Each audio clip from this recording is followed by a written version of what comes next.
ठंड से नहीं मरते शब्द, वे मर जाते हैं साहस की कमी से। कई बार मौसम की नमी से मर जाते हैं शब्द।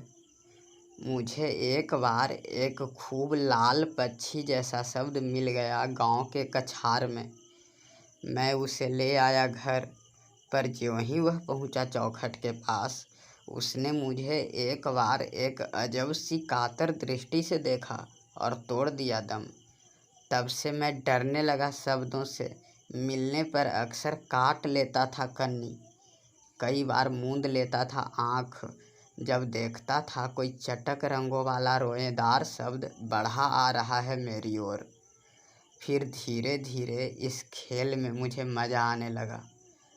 एक दिन बिल्कुल अकारण एक खूबसूरत शब्द को दे मारा पत्थर, जब वह धान के पुआल में सांप की तरह दुबका था। उसकी सुंदर चमकती आंखें मुझे अब तक याद है। अब इतने दिनों बाद मेरा डर कम हो गया है। अब शब्दों से मिलने पर हो ही जाती है पूछा पेखी। अब मैं जान गया हूँ उनके छिपने की बहुत सी जगहें, उनके बहुत से रंग मैं जान गया हूँ।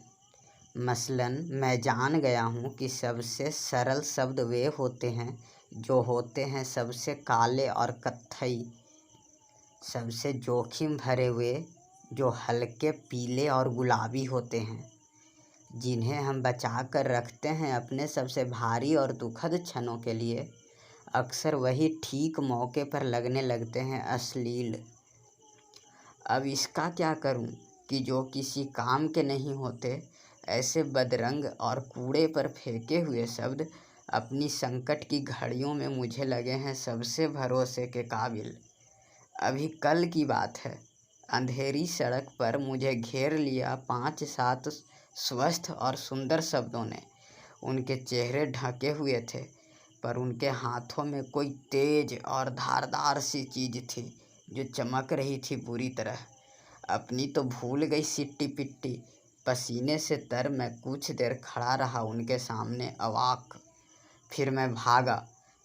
अभी मेरा एक पाँव हवा में ही उठा था कि न जाने कहाँ से एक कुबड़ा सा शब्द हाँफता हुआ आया और बोला, चलो पहुँचा दूँ घर।